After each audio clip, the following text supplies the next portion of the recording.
This is a tutorial about how to get texture and detail in rocks, in moss, and other natural objects without having to go into agonizing detail with a very small brush, getting all the nooks and crannies. Anytime I have even a moderate amount of detail to paint, I'll paint in layers. And this is a technique that will allow you to build up that texture and give the appearance of a huge amount of detail just by the different textures showing through maybe a dozen or more or dozens of different layers, showing all the different little facets in the rock or a modeled surface.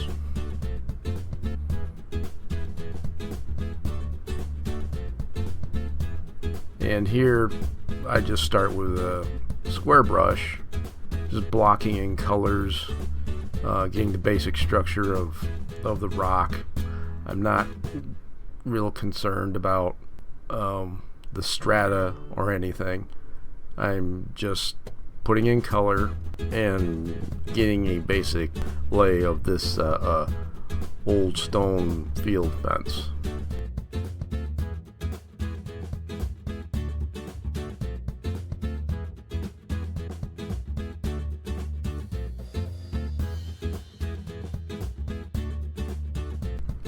And here I'm just picking out a different texture for the brush that I'll use. It makes it look more interesting.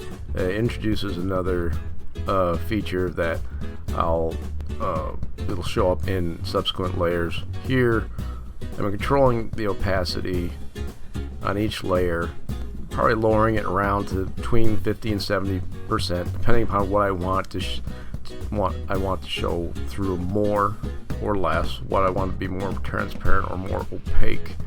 And that's basically how you build up these surfaces, the character of these natural objects, these things that you can't really, that you definitely don't want to be sitting there trying to copy every little facet, every little change in the rock. It's definitely not worth your while to do it, and you'll probably give up and never want to do it again. So anyway, this way you can build up the look you want through layers, and you can have it look just like a rock without having to slavishly copy every little detail in the surface of that rock or moss or any other natural feature in the landscape.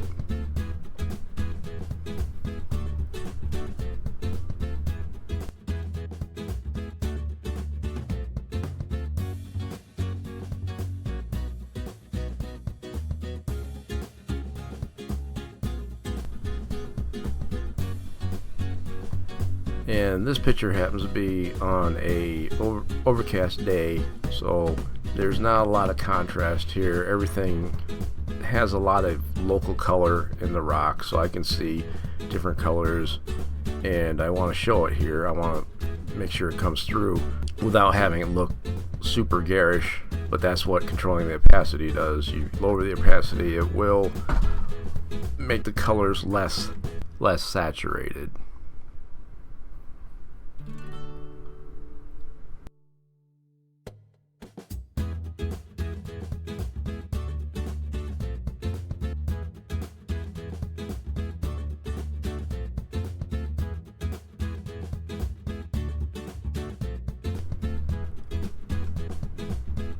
Now here the greens are a little overpowering, so I'm going to introduce some other colors that I notice are in the moss itself.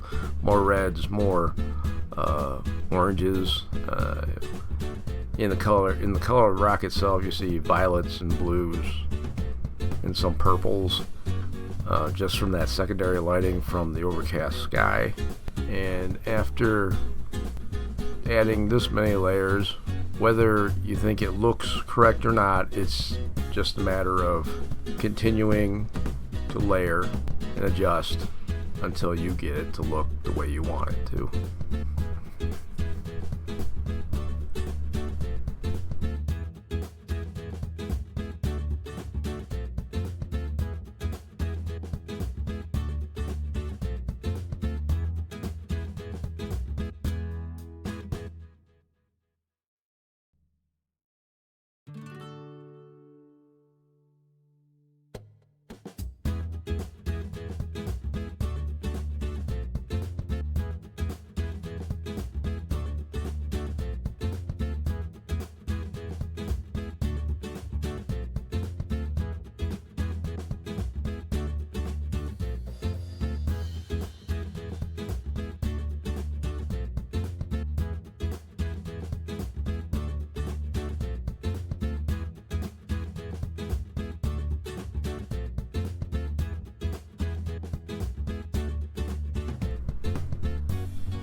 I hope this has been helpful, and we'll see you next time.